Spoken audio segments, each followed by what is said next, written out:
Vamos a tratar de entender todo lo que ha ocurrido esta semana con el tema del partido político Movimiento Semilla. Se ha continuado con la investigación y vamos a hablar con el diputado Samuel Pérez para conocer un poco más de qué está ocurriendo. ¿Qué tal? Bienvenido. ¿Qué tal? Buenas noches, qué gusto estar aquí acompañándoles. Diputado, una semana intensa de acciones en torno a la investigación que se sigue contra el partido Movimiento Semilla, el partido Movimiento Semilla, una investigación que inicialmente fue presentada por el mismo partido. ¿Podría contextualizarnos cuál fue el contexto de esa denuncia que ustedes realizaron? Sí, de hecho es una investigación que debería estar en la Fiscalía de Delitos Electorales, ¿verdad? Porque a partir de una denuncia que nosotros pusimos, lo que hizo Consuelo Porras fue trasladarla a la FESI y a partir de eso empezar una persecución en contra nuestra, que éramos quienes estábamos denunciando. No tiene ningún sentido ni ningún sustento, con el objetivo de torpedear al partido, de tratar de incluso en algún momento traerse abajo la democracia completa, evitar que pasara Bernardo a segunda vuelta, entre otro montón de cosas, ¿verdad? Así que yo creo que es muy claro para el pueblo de Guatemala, no requiere mayor explicación que esta es una persecución de un pequeño grupo de corruptos que están a punto de perder su sistema.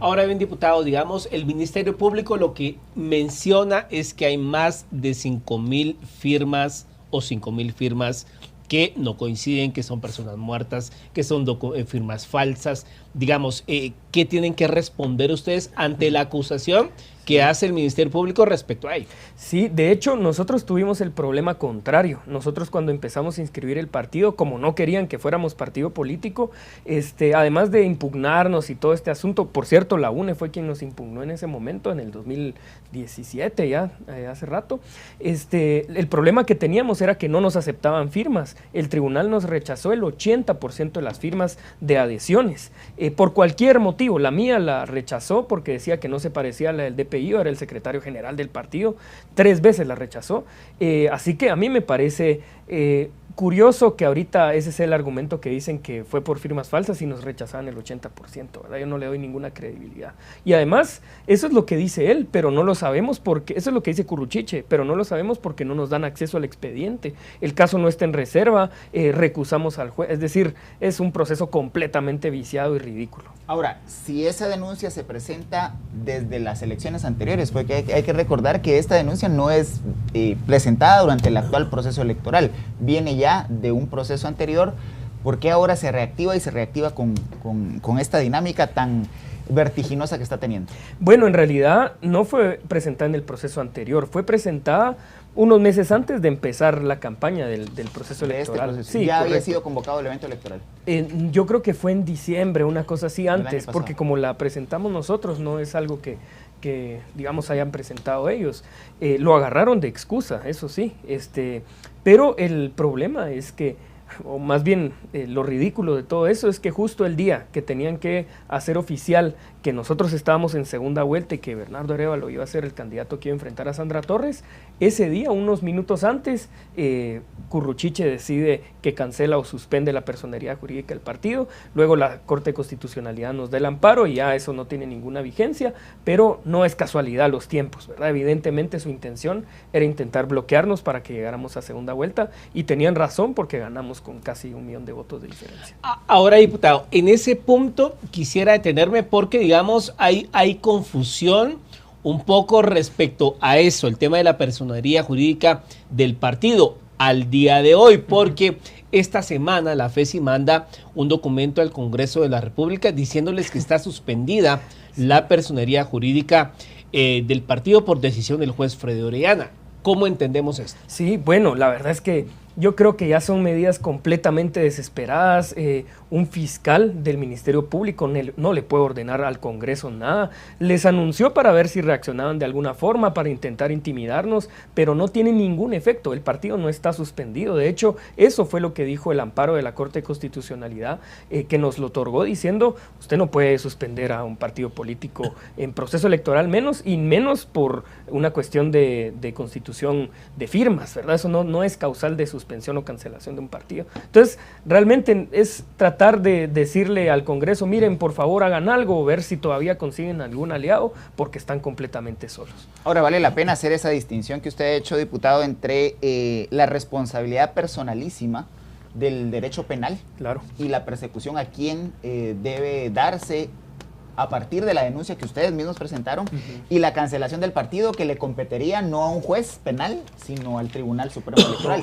Es importante hacer esa diferenciación y profundizar en las definiciones de este caso. Sí, completamente. De hecho, no tiene nada que ver la Fiscalía Especial contra la Impunidad en un proceso electoral, ¿verdad? De hecho, está manoseando completamente la democracia, pero porque son claros adversarios del pueblo de Guatemala. Para nosotros, en realidad, es un atentado lo que están haciendo en contra de la democracia, tanto Curruchiche como el juez Orellana, que no debería continuar con el caso. Allanaron nuestra sede de manera ilegal, giraron órdenes de aprehensión en contra de colegas del partido, afiliados y afiliadas, de manera ilegal, y van a continuar con este proceso. Ya lo sabíamos, y yo creo que por eso después vemos reacciones muy orgánicas del pueblo de Guatemala que sale a defender su democracia. Ahora, vale la pena también puntualizar cuál fue la denuncia que ustedes presentaron y contra quién. Sí, presentamos porque nosotros nos enteramos que había podido ocurrir un proceso irregular de afiliación de una persona. Y nosotros, como hicimos todo el proceso completamente transparente, cada persona que afiliábamos subíamos una foto, era un motivo de orgullo para nosotros en todo caso, nos pareció raro, y lo que dijimos fue, si esto es así, hay una persona simpatizante del partido que cometió un delito y el Ministerio Público tiene que identificarla. Pero el Ministerio Público, en lugar de hacer su trabajo identificando a esta persona, lo que hizo fue mandar el caso a la FESI, dejar de darnos explicación y empezar a perseguirnos a nosotros. ¿Cómo se enteran ustedes de que hay una supuesta firma falsa? O sea, ¿alguien los alerta? ¿Cómo se enteran? Sí, de hecho creo que fue una comunicación de algún medio, escrito o de radio, no recuerdo claramente en este momento, pero escuchamos un rumor sobre este tema y decidimos hacer una investigación interna porque tenemos todo documentado en el partido. Sabemos qué persona exactamente, en qué fecha tenía las hojas de afiliación, qué línea fue llenada por qué persona. O sea, realmente si el Ministerio Público quisiera encontrar responsables, los tendría facilísimo. Nosotros los tenemos y por eso presentamos la denuncia. Y no somos nosotros, claramente, ¿verdad? Ahora, con ese nivel de trazabilidad, ¿cómo se explica todas las imágenes que han circulado en redes sociales facilitadas, me imagino que por el Ministerio Público, porque aparecen hojas, muchas con la misma huella, con renglones en blanco? ¿De dónde sale esa información? En realidad nosotros quisiéramos saber eso porque necesitamos acceso al expediente y saber si realmente hay acusaciones que van más allá de simplemente una firma que fue la que nosotros identificamos. Esas hojas, por ejemplo, que han circulado, ustedes no las reconocen. Es que no hemos tenido acceso al expediente, no nos la han querido dar, lo hemos pedido más de 25 veces y no nos dan acceso, y el caso no está en reserva, y nos han dado excusas ridículas. Nosotros, por ejemplo, mi abogada ha ido a la fiscalía y le dicen, mire, ahorita no está el fiscal que tiene el caso, o el expediente lo están trasladando de un lado a otro. En una ocasión se fue a esconder el fiscal que estaba viendo el caso para no darnos acceso al expediente. Es así de ridículo este proceso. Ahora bien, digamos, se ha manejado el tema, y quiero que por favor usted, diputado, nos pueda aclarar, de que se le pagaban 7 quetzales a las personas por afiliarse. ¿Cómo fue esto? Sí, o la no empresa que se contrató, una empresa, ¿nos puede aclarar esto? No, para nada. Nosotros no contratamos en ningún momento ninguna empresa para realizar afiliaciones. Nosotros, precisamente para evitar que sucediera eso, teníamos mecanismos de control interno, digamos, muy claros, y nosotros reconocíamos como válidas las firmas que el Tribunal Supremo Electoral nos depuraba, porque ahí nos podían decir este tipo de cosas que les decía, que nos rechazaban el 80% de las firmas. Y eran excusas ridículas, ¿verdad? Que decían, bueno, no se parece a la del DPI, o nos decían, por ejemplo, tiene apellido de casada, pero aquí aparece de soltera, entonces se la rechazamos, o es muy joven y todavía no está en el registro del padrón. Entonces, en realidad, es así de ridículo, ¿verdad? En realidad no hay ninguna explicación de fondo. Ahora, trascendió que el secretario general de la OEA, el señor Almagro, tuvo acceso al expediente. Sí. ¿Hubo posibilidad de que el partido tuviera contacto con el señor Almagro y les pudiera compartir cuáles fueron los elementos a los que él tuvo acceso? En realidad no tuvimos nosotros acceso a ese expediente. No sé si le dieron una copia o si simplemente se lo mostraron, pero en todo caso no deberíamos tener acceso a través del secretario de la OEA. Nosotros tenemos derecho a defendernos de lo que sea que nos estén acusando y a quien sea que estén acusando, que no sabemos en este momento, ¿verdad? Ahora bien, las órdenes de captura que se han girado ya van contra 2 personas. es Cintia Rojas y el otro nombre se me escapa. ¿Ellos qué papel desempeñaron en la formación del partido? Sí, bueno, todos fuimos afiliados y afiliadas. Cintia Rojas es dirigente del partido, ha sido muy activa dentro de Semilla y tuvo que enfrentar ahorita está siendo objeto de una persecución política de parte del Ministerio Público, y la otra persona es la que nosotros identificamos precisamente, que era la que la hoja de afiliación mostraba que había irregularidad en esa firma. Esa es la persona. O sea, la firma de él, ¿o cómo? No, esa era la persona que recogió una firma que potencialmente podría ser irregular, que es un caso, ¿verdad? Y eso es lo que nosotros queríamos averiguar, y que el Ministerio Público decidió montar todo un espectáculo con esto y perseguirnos a nosotros, ¿verdad? Pero en realidad yo creo que si esta persona cometió ese delito, debería enfrentar un proceso objetivo de parte del Ministerio Público y los juzgados y etcétera, y todo el sistema de justicia, pero eso no está pasando. Lo que hizo el Ministerio Público fue perseguirnos a nosotros, intentar cancelar el partido y tumbarse la democracia en Guatemala. Ahora, la persecución penal debiera ir en contra de esta persona. Claro. Porque hay un señalamiento de lavado de dinero. El lavado de dinero no lo puede efectuar una personería jurídica, tiene que efectuarlo una red de personas. Sí. ¿Se está haciendo esa investigación o esta persona podría resultar vinculada a adhesiones que pudo haber sido pagadas, aunque 7 quetzales también suena... No, el caso de lavado de dinero está completamente fuera de lugar, ¿verdad? En todo caso, si hay una irregularidad en el proceso de constitución, tiene que ver con una firma y tiene que ver con esta persona, y si tiene que enfrentar un proceso para aclararlo, que lo aclare, ¿verdad? Eso es lo que nosotros estábamos pidiéndole al Ministerio Público que hiciera. Lo de lavado de dinero está completamente fuera de lugar. Lo que quieren es intentar buscar alguna forma, algún argumento legal para seguir socavando la legitimidad del partido, si se quiere ver así, aunque yo creo que el resultado fue totalmente el contrario. ¿Y ese tema de los 7 quetzales, de dónde sale o por qué? Pues tenemos que entender bien de qué es lo que nos están acusando con ese tema. A mí me gustaría, por eso, de nuevo, ojalá pudiese dar más explicaciones si tuviera acceso al expediente, pero no entiendo bien cuál es el vínculo que hace. O sea, ustedes no reconocen ese tema de que se contrató una empresa no. y que los 7 quetzales... No. Nosotros nunca le pagamos a las personas por su firma, nunca en la vida. Y tampoco contratamos una empresa para hacer afiliaciones. De hecho, ahí deben estar los tweets en nuestras redes sociales cuando subíamos las fotos de personas adhiriéndose al partido, ¿verdad? Sí, era muy orgánico en realidad. Y en su estrategia judicial, en la estrategia judicial del partido, ¿cómo entienden y cuál es la interpretación que le dan al señalamiento de utilizar la ley contra la delincuencia organizada para darle persecución a este hecho que, insistimos, ustedes mismos denunciaron? Sí, en realidad lo que quieren hacer es tratar de vincular a más personas de las que deberían estar. Si hay un proceso irregular, es de apellido Gudiel esta persona que habría cometido potencialmente esta irregularidad en la afiliación. Lo que quieren hacer de parte de la FESI es tratar de vincular por cualquier excusa a otros liderazgos del partido, porque lo que quieren impedir es que lleguemos a asumir nuestros cargos, que Bernardo, por ejemplo, asuma la presidencia, aunque no tengamos absolutamente nada que ver con el proceso que se está aquí montando, ¿verdad? Quieren decir que es delincuencia organizada, supuestamente, me imagino yo, para vincularme a mí, para vincular a Bernardo de alguna forma. Pero hay posibilidad jurídica de invalidar un mandato que ya fue cedido por el pueblo. Es ninguna posibilidad. De hecho, todo lo que están haciendo es abiertamente ilegal, es completamente fuera de lugar y es, como digo, es un atentado nocivo en contra de la democracia en Guatemala. Pero yo creo que son medidas desesperadas y van a tener un límite.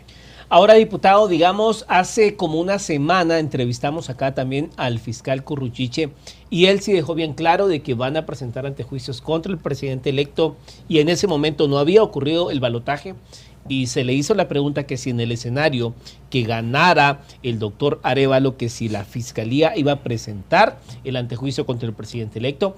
Y el fiscal fue enfático y dijo que no era porque ellos quisieran, sino que era lo que tenían que hacer. Y que también le van a presentar contra su persona. ¿Qué opina usted al respecto?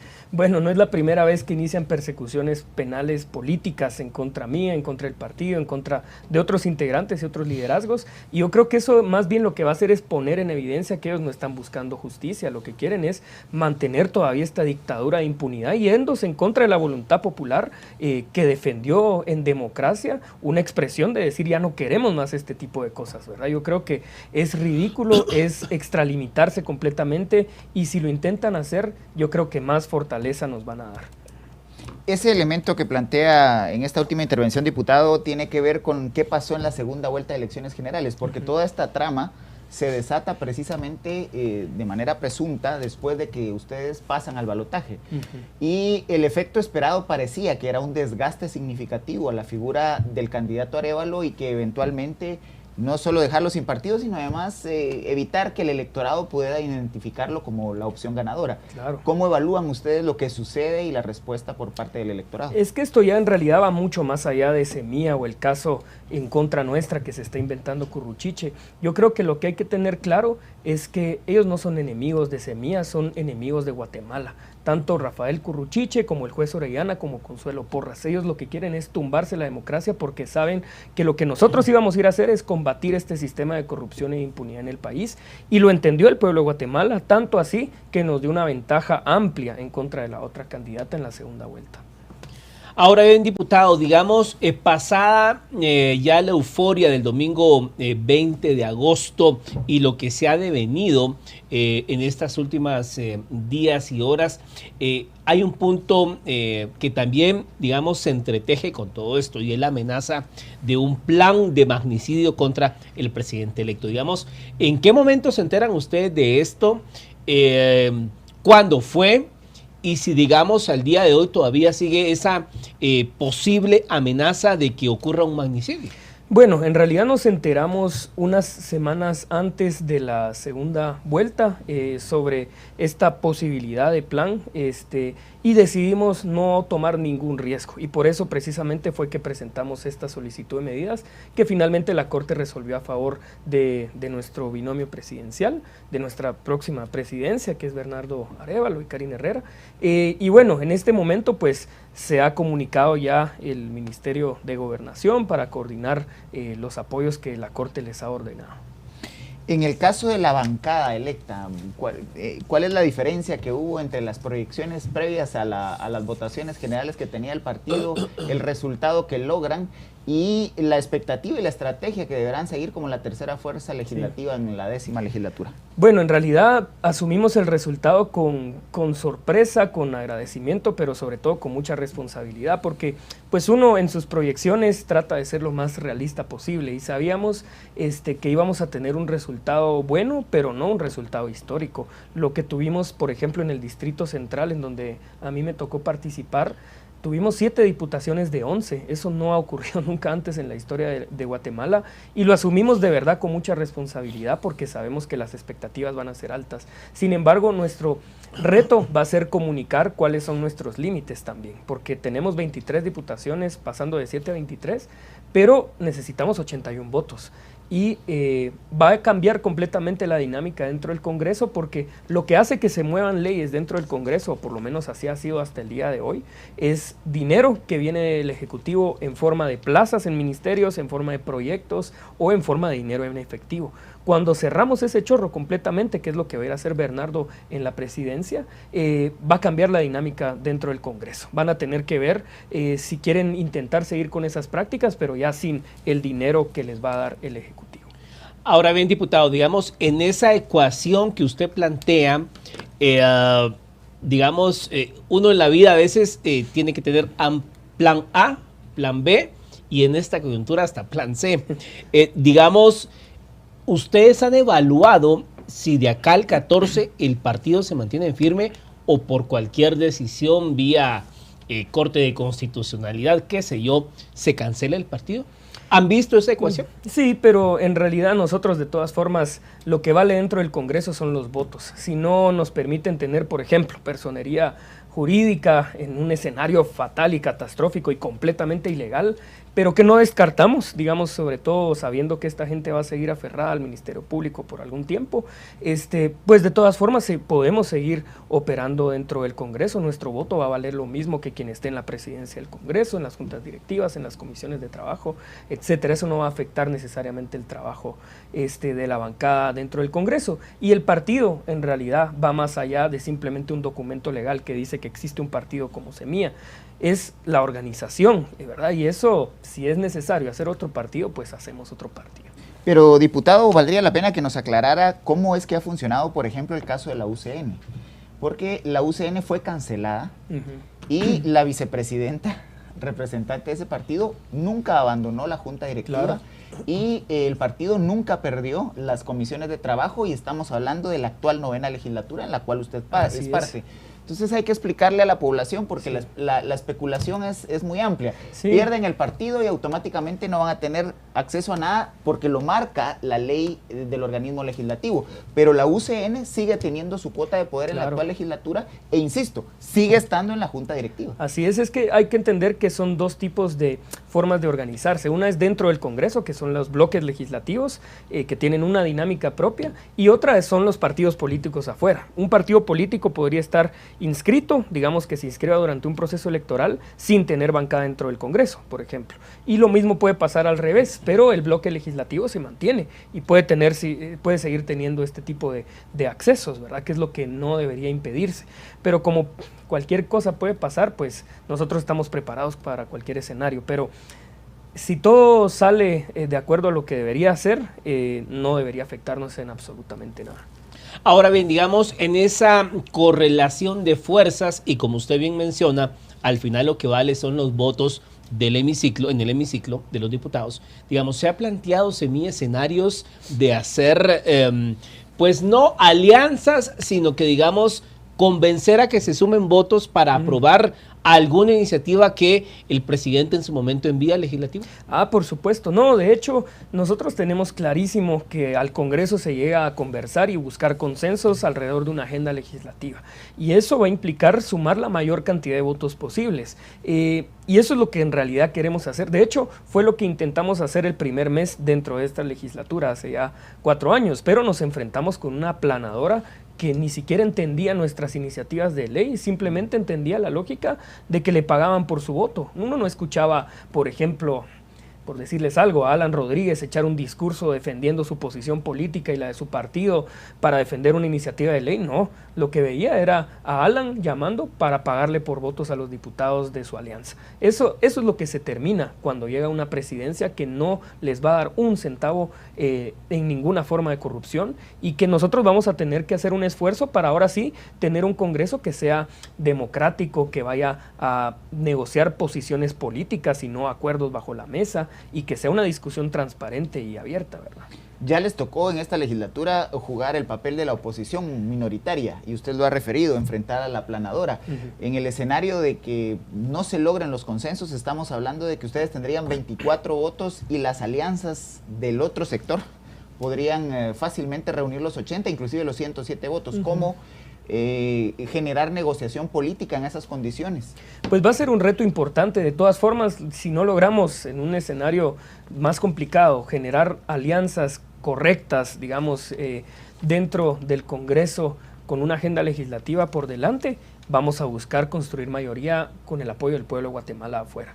Y si no, de todas formas, se pueden hacer... ¿Eso significa convocar a la plaza o convocar a manifestaciones públicas abiertas? Eso podría ser, pero sobre todo tratar de buscar consensos entre sectores sociales que no necesariamente están representados en partidos políticos en este momento, pero que traten de impulsar alguna iniciativa de ley que afecta, por ejemplo, a alguna comunidad o algún sector o al país completo, como temas, por decirles algo, como el alto precio de las medicinas, como la falta de acceso a agua, entre otras cosas, ¿verdad? Y eso es una necesidad del pueblo de Guatemala completo, ¿verdad? Y no simplemente de un pequeño grupo de diputados o de partidos políticos que no quieren solucionar problemas sociales. ¿Disputarían ustedes o van a disputar la Junta Directiva del Congreso? Tenemos que entender bien las correlaciones todavía, cómo se forman, y a partir de eso tomar decisiones, ¿verdad? Pero no lo podemos hablar en este momento antes de tener conversaciones con otros bloques. Estamos ya prácticamente entrando a la recta final del segundo periodo ordinario de sesiones del Congreso de la República, en donde hay temas que son trascendentales. ¿Cómo evalúan la correlación de fuerzas en este momento de cara, por ejemplo, a temas como la aprobación del presupuesto para el año entrante? Un presupuesto que es presentado y diseñado por el actual presidente de la República y que deberá ser aprobado por la 9ª legislatura. ¿Hay aún una correlación favorable a favor de la alianza que ha gobernado o que se ha impuesto en el Congreso de la República? Vamos a explorar eso, porque pues En este momento llevamos algunos días nada más después del proceso electoral de la segunda vuelta, y tenemos que empezar las conversaciones otra vez. Recién están empezando, ni siquiera hemos tenido sesiones plenarias porque solo ha sido la sesión de interpelación donde no llega prácticamente ninguno de los diputados porque no le dan seguimiento, ¿verdad? Pero una vez retomemos las actividades en el legislativo, vamos a procurar hacer el mejor esfuerzo en aprobar un presupuesto que nos permita cumplir con nuestras promesas de campaña. El tema del presupuesto, hay otro tema que también es sumamente importante en el legislativo y digamos un punto de inflexión que algunos piensan que va a ocurrir, otros dicen que no va a ocurrir, es el tema de pues, la victoria del doctor Arévalo el domingo.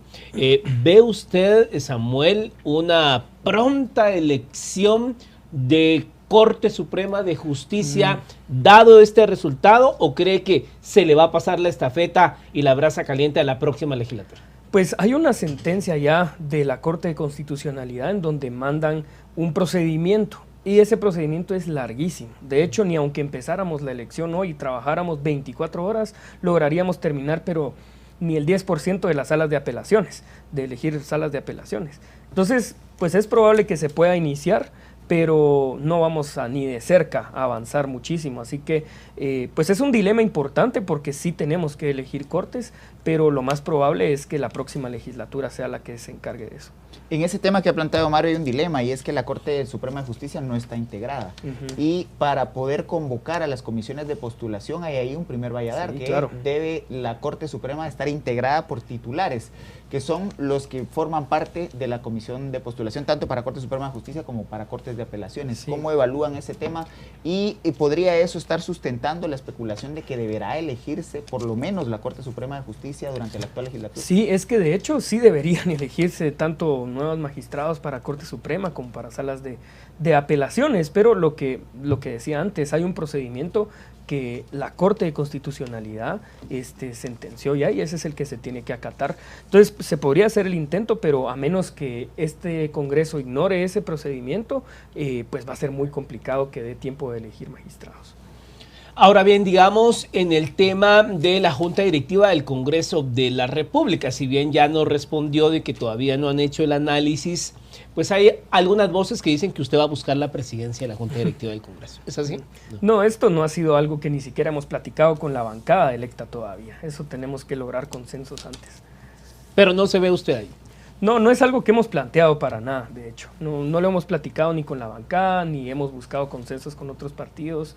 Ahorita vamos a empezar esa discusión, lo más probable la semana entrante. Es importante retomar el tema presupuestal debido a que la efectividad de las políticas públicas dependen de la asignación tributaria, de la asignación presupuestal. Si no se aprobara el presupuesto para el año 2024, hay que hacer un proceso de readecuación presupuestal. Sí. Eso ya deberá hacerse con la 10ª legislatura. Es importante que la población tenga en cuenta eso y los espacios de movilidad que hay, teniendo en cuenta además que hay un manejo de caja que este gobierno ha tenido prácticamente en los 2 años después de la aprobación del primer presupuesto y cómo las expectativas tienen ustedes de que haya un flujo de caja que les permita operar en los primeros meses. Bueno, en realidad hay una parte importante y es que la administración tributaria sí ha tenido una recaudación mayor a lo que se ha esperado en casi todos los años y eso nos permite cierta flexibilidad porque esos recursos sí se pueden utilizar de una manera más libre. Entonces, para empezar el año, pues eso puede ayudar para los primeros meses. Sin embargo, nuestro objetivo sí es dar una batalla para lograr la aprobación del presupuesto que nosotros pusimos en nuestro plan de gobierno, porque tenemos uno por cada uno de los 4 años. Pero eso lo negociaron con el presidente Yamatei, ¿está incluido en el diseño que ya se presentó? No, lo que hicimos fue presentarlo en nuestro plan de gobierno, que presentamos como oferta electoral, pero lo tenemos que conversar ahorita en el proceso de transición con el Ministerio de Finanzas, de hecho.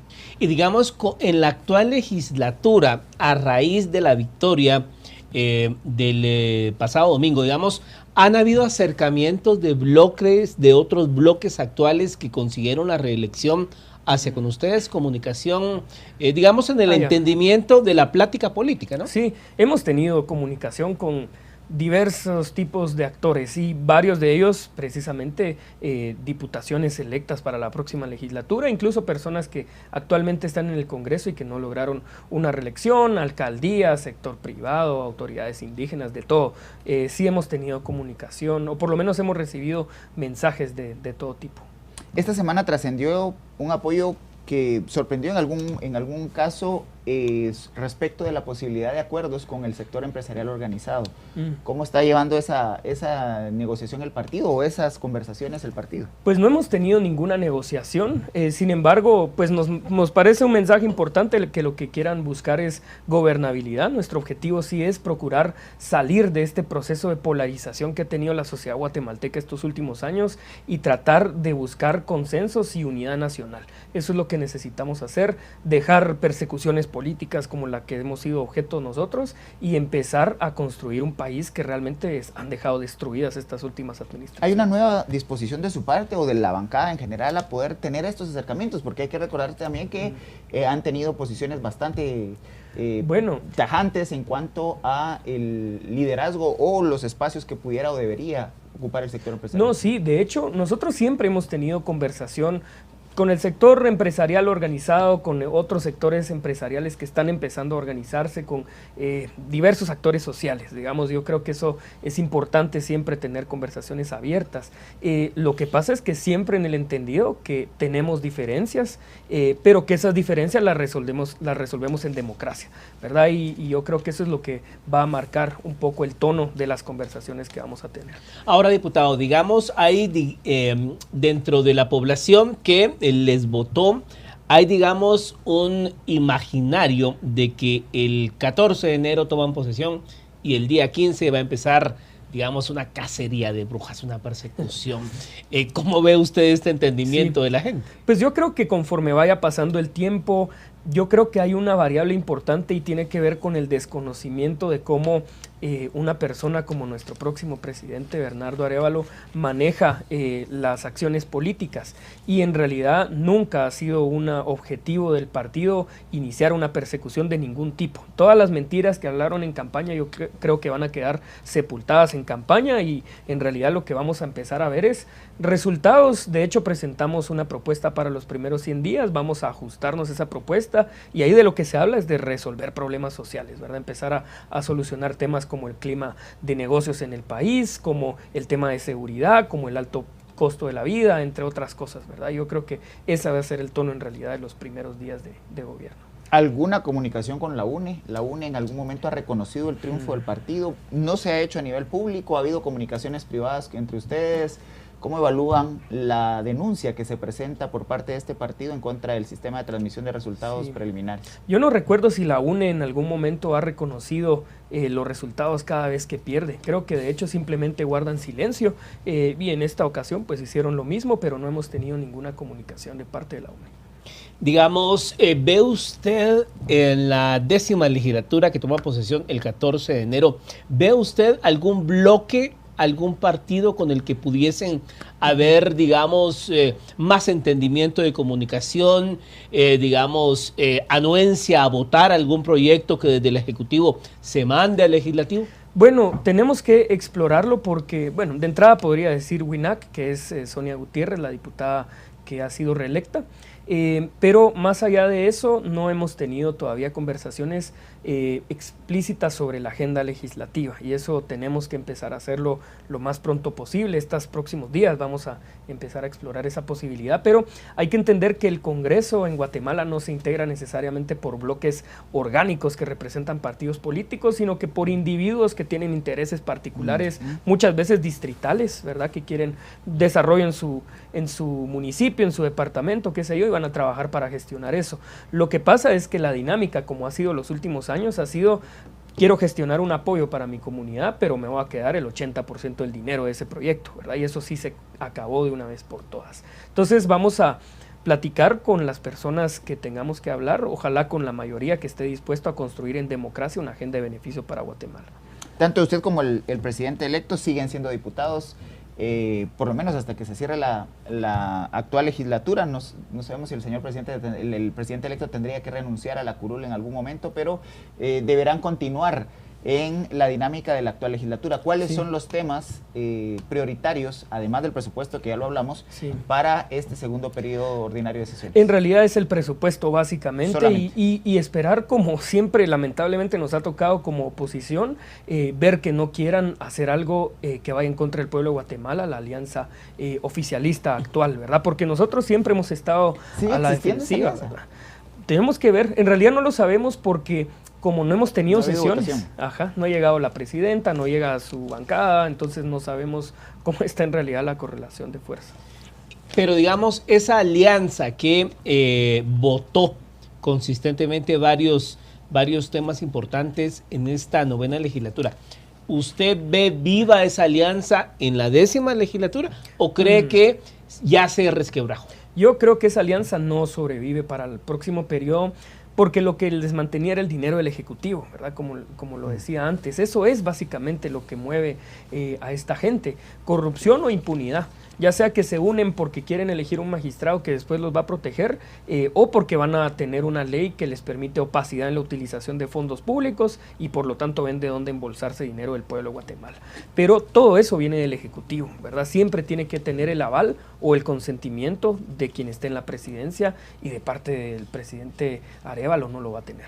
Ahora, siguiendo esa línea de pensamiento, reflexionando sobre esa dinámica, a los diputados del oficialismo ya les abrieron el apetito, es decir, 45 votos pasan a la 10ª legislatura con un apetito voraz en donde los recursos no van a tener el mismo flujo que ha habido en esta 9ª legislatura. ¿Cuál es la proyección entonces? ¿Qué va a pasar con el partido Vamos, que es el mayoritario, e igualmente la UNE, que aunque tiene una disciplina partidaria mucho mayor, podría estar en las mismas condiciones debido a que las reelecciones son de personas que han tenido acceso a recursos? Yo intuyo que algunas personas van a enfrentar una crisis importante en su modelo de vida, en su plan de vida, y van a enfrentarse con que ya nunca más van a tener acceso, por lo menos no en este periodo de gobierno, al modelo donde se robaban fácil el dinero del pueblo de Guatemala, y van a tener que ver qué hacen. Pero hay otras personas que yo creo que van a ver esto como una oportunidad de reivindicarse ante la población. Hay que recordar que esta próxima legislatura va a tener más de 90 diputaciones nuevas que entran por primera vez al Congreso. Algunas ni siquiera han tenido algún cargo en la función pública, ni han sido, por ejemplo, alcaldes, ni nada. Y que ahorita van a encontrarse una dinámica que va a ser muy, digamos, buena para poder tener resultados para quienes les votaron, ¿verdad? Y yo creo que ese debería ser el fin de cualquier político que esté pensando en una carrera a futuro, ¿verdad? Ahora bien, digamos, en el tema de las comisiones, sacando la ecuación de esta catastrófica previsión de que pudiesen eliminar al partido, ¿alguna comisión que a la bancada Semilla le interesase presidir? Sí, de hecho, la Comisión de Finanzas es fundamental. Esa es una que nos va a permitir tener claro los presupuestos, que son la esencia precisamente de donde se puede ver objetivamente si va a haber prioridades para políticas públicas de algún tipo u otro. Esa es importante y nos gustaría dar una batalla por esa. Y también hay otros temas como por ejemplo la Comisión de Asuntos Electorales, en donde nos gustaría iniciar ahora sí una conversación de verdad sobre el sistema electoral y de partidos políticos en Guatemala, y no solo parches, ¿verdad? Que es lo que tradicionalmente se hace, ¿verdad? Eso nos gustaría pelear. En ese tema, ¿cómo proyectan trabajar debido a que es mandato del Tribunal Supremo Electoral el poder convocar a la Comisión de Actualización y Modernización Electoral? ¿Cuál sería la dinámica? También hay que recordar que en materia de reforma electoral los presidentes han hecho su intento. Jimmy Morales en su momento impulsó las reformas de segunda generación, pero es un mandato específico, o el rector del sistema, que es el Tribunal Supremo Electoral, lidera esa dinámica. ¿Cuál están proyectando podría ser la comunicación entre la Comisión de Asuntos Electorales y el Tribunal Supremo Electoral? Pues yo creo que va a ser una muy virtuosa. De hecho, yo creo que el Tribunal Supremo Electoral el actual lleva varias lecciones aprendidas de lo que dentro de los estándares de Guatemala se podría reformar para evitar procesos tan manoseados como el proceso electoral que tuvimos actualmente. Y de nuestra parte, desde siempre hemos tenido claro cuál cuáles son nuestras propuestas para reformar el sistema electoral y, como decía antes, viéndolo como sistema, no simplemente haciendo parches que después resultan caóticos y que se intenta componer algo pero se descompone el resto, porque es un sistema electoral, no es simplemente cuestiones aisladas, ¿verdad? Es una rama importante de las ciencias políticas que no se puede tomar a la ligera, porque al final afecta cómo la democracia puede ser mejor, cómo mejora la calidad de la democracia en el país. Ahora, diputado, estamos entrando ya a los últimos minutos de la entrevista. ¿Hay quienes lo ven a usted en el gabinete del presidente electo? ¿Será así? No, para nada. No, ¿Se queda usted en el legislativo? Yo me quedo en el legislativo, sí, esa no ha sido una conversación que hemos tenido. Yo de hecho tengo dudas si tengo límites de edad para integrar un ministerio, por ejemplo, pero no, yo estoy en el legislativo. Se queda en la bancada. Correcto. Y esa misma especulación se da respecto de otros diputados electos que tienen pues una trayectoria en diferentes campos. Hay posibilidades de que emigren del legislativo, que es algo que está contemplado en la norma, que está contemplado en la ley, emigren hacia el gabinete presidencial. El presidente electo todavía no ha tomado una decisión final sobre cómo va a integrar el gabinete, y yo creo que pues eso va a definir cuáles van a ser los cuadros que él va a requerir en el próximo gobierno, específicamente en el Ejecutivo. Yo de entrada no lo descartaría, pero no daría ninguna certeza en este momento sobre especular si va alguien del Congreso o no. En mi caso yo puedo decir que no. En esa conformación y en el diálogo que ustedes han, digamos, a lo largo de los 4 años como compañeros de bancada y ahora como presidente electo, y que acompañaron al doctor Arévalo durante la campaña, ¿alguna sugerencia pueden hacer ustedes en cuanto a algún nombre, algún ministerio que consideran ustedes que se adecúa a lo que presentó el partido como oferta electoral? Pues el partido siempre ha tenido mucha fuerza en cuanto a propuestas de personas que han sido cuadros técnicos, cuadros políticos, que han tenido alguna experiencia en la administración pública o en la academia. Y yo creo que ahí va a haber una importante cantidad de personas para poder construir un buen gabinete. De hecho, algunas personas, intuyo yo, que pueden ocupar quienes participaron en la elaboración del plan de gobierno, de la agenda legislativa, entre otras cosas, pero lo más probable es que no sea limitado exclusivamente al partido, sino que también tratar de tener apertura y tener un gabinete diverso con representación de actores sociales. El partido en esta 9ª legislatura ha presentado iniciativas muy controversiales. Hay que referirle a la audiencia que las iniciativas que no son agendadas para ser aprobadas por el Pleno del Congreso prácticamente son engavetadas.